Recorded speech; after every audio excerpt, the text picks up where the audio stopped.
करेंगे। दोस्त, अब मैं आपको आपके सहीफों से हवाला दे रहा हूं, ठीक है? आपको अपने वालिद से पूछना है।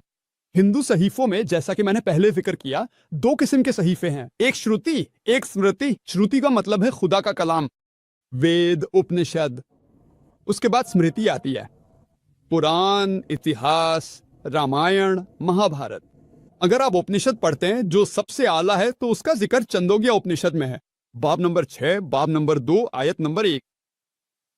खुदा एक सेकंड के बगैर सिर्फ एक है, ये संस्कृत का इक्तिबास है भाई। खुदा एक सेकंड के बगैर सिर्फ एक है। सीता सीता उपनिषद में इसका जिक्र है, बाब नंबर 6, आयत नंबर 9। उस खुदा से कोई बरतर नहीं, वालिदैन नहीं है।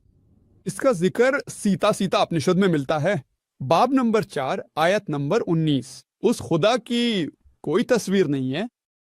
संस्कृत में प्रतिमा का मतलब तस्वीर है, एक तस्वीर, एक पेंटिंग, एक तस्वीर, एक मुजस्समा, एक मूर्ति। श्वेता श्वेतरा उपनिषद बाब नंबर 4, आयत नंबर 19 में कहा गया है, नात्स्या प्रतिमा अस्ति। उस खुदा की कोई तस्वीर नहीं, कोई फोटोग्राफ नहीं, कोई पेंटिंग नहीं, कोई तस्वीर नहीं, कोई मुजस्समे नहीं, कोई बुत नहीं। अगर आप वेद पढ़े, मैं सबसे आला सहीफों की बात कर रहा हूं, मैं निचले दर्जे के सहीफों की बात नहीं कर रहा, मैं श्रुतियों की बात कर रहा हूं। श्रुतियों में उपनिषद और वेद शामिल है। यजुर्वेद बाब नंबर 32, आयत नंबर 3 में जिक्र है, नात्स्या प्रतिमा अस्ति। उस खुदा की कोई प्रतिमा नहीं है, उस खुदा की कोई तस्वीर नहीं, कोई फोटोग्राफ नहीं, कोई पेंटिंग नहीं, कोई तस्वीर नहीं, कोई बुत नहीं है, कोई मुजस्मे नहीं है। आप कहेंगे मुझे पता है कहां ले जा रहे हैं, मैं कहीं नहीं ले जा रहा, मैं आपको आपकी अपनी किताबों की तरफ ले जा रहा हूं, आपकी अपनी किताबों की तरफ, ठीक है? अलग बात है, आपकी किताबें कुरान से मिलती है, मैं क्या कर सकता हूं? मजीद बरा भाई, अगर आप यजुर्वेद का बाब नंबर 40, आयत नंबर 9 पढ़ते हैं, तो ये कहता है वो अंधेरे में दाखिल हो रहे हैं, वो लोग जो असंभूति की पूजा करते हैं।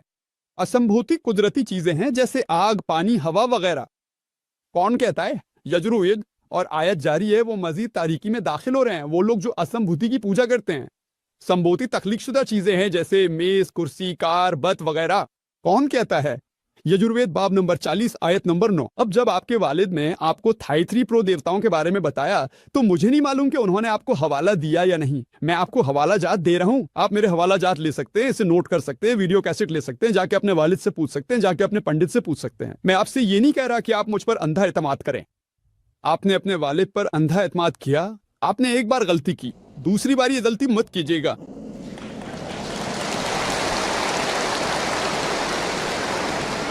अगर आपको मेरी मंजिल का इल्म है, तो मुझे जल्दी नहीं, मैं चाहता हूं आप मजबूत ईमान लाएं, ना कि सिर्फ वालिद के कहने पर, ताकि कल आप खुद सहीफे का हवाला दे सकें। अगर आप सच्चे हिंदू हैं, तो अपने सहीफों की पैरवी करें।